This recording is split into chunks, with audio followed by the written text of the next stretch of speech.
എല്ലാവർക്കും നമസ്കാരം.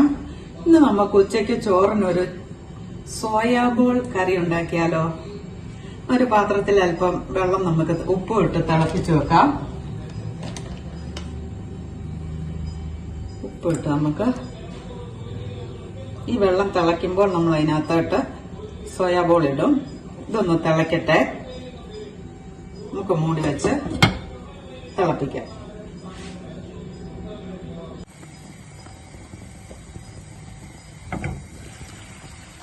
വെള്ളം നല്ലതുപോലെ തിളച്ചു. ഇനി നമുക്ക് ഒരു 100 ഗ്രാം സോയാബോൾ ഇട്ട് കൊടുക്കാം. ഒരു 5 മിനിറ്റ് ഇതൊന്ന് തിളക്കട്ടെ.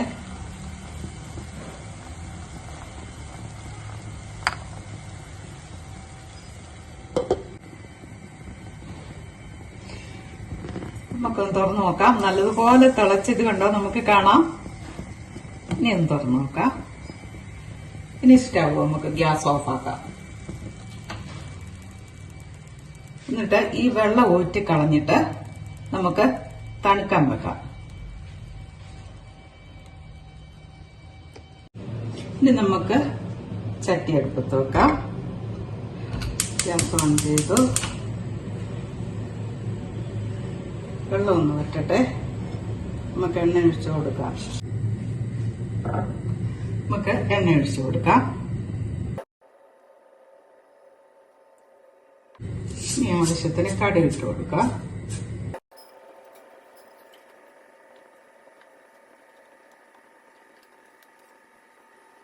കടുക് പൊട്ടി തുടങ്ങി. എല്ലാം ഒന്ന് പൊട്ടട്ടെ.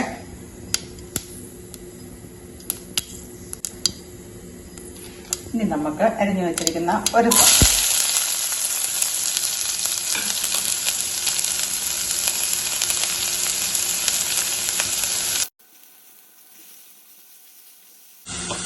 നമുക്ക് അല്പം ഇഞ്ചി ഇട്ട് കൊടുക്കാം.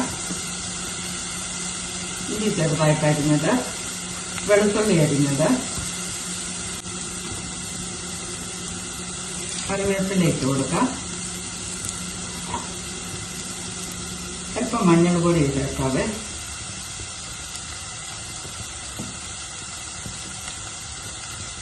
നമുക്ക് നല്ലതുപോലെ വഴറ്റി കൊടുക്കാം.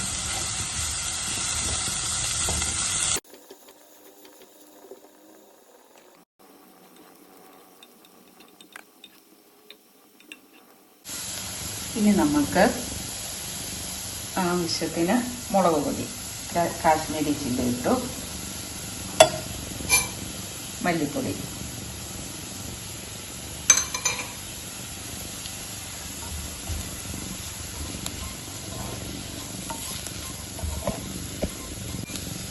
ഇനി നമുക്ക് അല്പം കുരുമുളക് പൊടി, മുളക് പൊടി ഇട്ടു, മല്ലിപ്പൊടി ഇട്ടു, കുരുമുളക് പൊടി ഇട്ടു. ഇനി നമുക്ക് അല്പം ഗരം മസാല,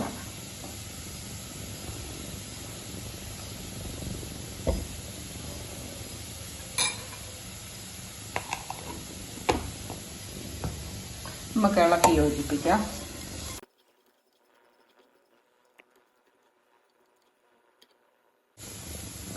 ഈ അരപ്പ് മൂത്തു. ഇനി നമുക്ക് ഒരു തക്കാളി പഴം ചേർക്കാം.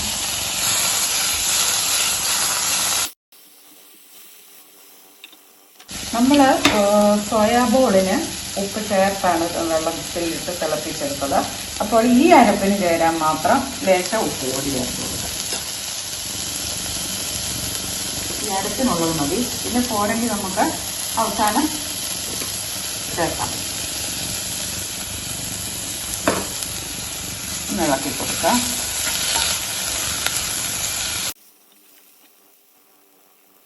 നമുക്ക് ഒരു 2 മിനിറ്റ് അടച്ചു വെച്ച ഈ തക്കാളിക്ക് ഒന്ന് വേവിച്ചെടുക്കാം. നമുക്കൊന്ന് തുറന്ന് നോക്കാം. എല്ലാം ഒന്ന് നല്ലതുപോലെ ആയിട്ടുണ്ട്.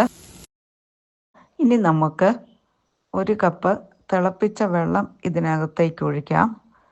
എല്ലാം കൂടെ ഒന്ന് മിക്സ് ചെയ്ത് നല്ലതുപോലെ ഒന്ന് തിളയ്ക്കട്ടെ. നല്ലതുപോലെ തിളച്ച് കഴിയുമ്പോൾ നമുക്ക് ആദ്യമേ ഉപ്പിട്ട് വെള്ളത്തിൽ തിളപ്പിച്ച് നമ്മൾ സോയാ ബോളുകൾ എടുത്തായിരുന്നല്ലോ, അത് തണുത്ത് കഴിയുമ്പോൾ അത് നല്ലതുപോലെ അതിൻ്റെ അകത്തെ വെള്ളം പിഴിഞ്ഞ് കളഞ്ഞിട്ട് നമ്മൾ എടുത്ത് വെച്ചിട്ടുണ്ട്.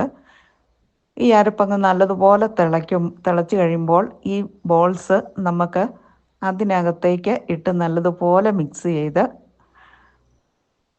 ഉപ്പ് ആവശ്യമെങ്കിൽ ചേർക്കാം. ഉപ്പിട്ടാണ് നമ്മൾ ചെയ്തത്. അരപ്പിനും ലേശം ഉപ്പൊക്കെ ചേർത്തിട്ടുണ്ട്. ആവശ്യമെങ്കിൽ നമുക്ക് ഉപ്പ് ചേർക്കാം. അതുപോലെ തന്നെ ഈ സോയ ചങ്ക്സ് അല്ലെ ബോള് ഒരു ബീൻസാണ്, ഒരു പയറാണ്. അതിൻ്റെ അകത്തെ വിത്തുകൾ എടുത്ത് നല്ലതുപോലെ ഉണക്കി അതിൻ്റെ എണ്ണ എടുത്തതിന് ശേഷം കിട്ടുന്ന സാധനം പല രൂപത്തിൽ, അതായത് ബോൾസിൻ്റെ രൂപത്തിലും ചങ്ക്സിൻ്റെ രൂപത്തിലും ഒക്കെ ഉണ്ടാക്കിയാണ് ഈ ഇതുണ്ടാക്കുന്നത്. ഇത് നല്ല പ്രോട്ടീനാണെന്നാണ് പറയുന്നത്. ഇതിന് കൊളസ്ട്രോൾ ഇല്ല, വില കുറഞ്ഞ വെജിറ്റബിൾ പ്രോട്ടീൻ എന്ന് പറയും. ഈ പ്രോട്ടീന് സ്ത്രീകൾക്ക് ഹോർമോൺ പ്രശ്നമുള്ളപ്പോൾ ഇത് ധാരാളമായിട്ട് കഴിക്കണമെന്ന് പറയാറുണ്ട് ഡോക്ടർമാരെ. ഇനി നമുക്ക് നല്ലതുപോലെ ഒന്ന് അടച്ച് വയ്ക്കാം. നമുക്കൊന്ന് തുറന്നു നോക്കാം. നല്ല ഇറച്ചിക്കറിയുടെ മണം വരുന്നുണ്ട്. ഇളക്കി യോജിപ്പിച്ചു കൊടുക്കാം. ഉപ്പൊക്കെ ആവശ്യത്തിനുണ്ടോ എന്നും കൂടെ നോക്കാം.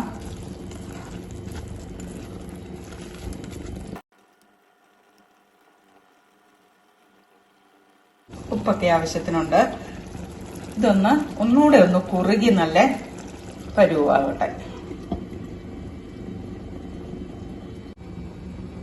നമ്മുടെ സോയാ ബോള് കറി റെഡി. ഈ സോയാ ബോള് ചങ്ക്സ് ഒക്കെ കൊണ്ട് നമുക്ക് കറി ഉണ്ടാക്കാം, ഫ്രൈ ഉണ്ടാക്കാം, ബിരിയാണി ഉണ്ടാക്കാം, സ്നാക്സ് ഉണ്ടാക്കാം. ഇത്ര ഐറ്റം നമുക്ക് ഇത് വെച്ച് ഉണ്ടാക്കാം. അപ്പൊ എല്ലാവരും ട്രൈ ചെയ്ത് നോക്കണേ. ഇഷ്ടമായാൽ ലൈക്കും സബ്സ്ക്രൈബും ചെയ്യണേ.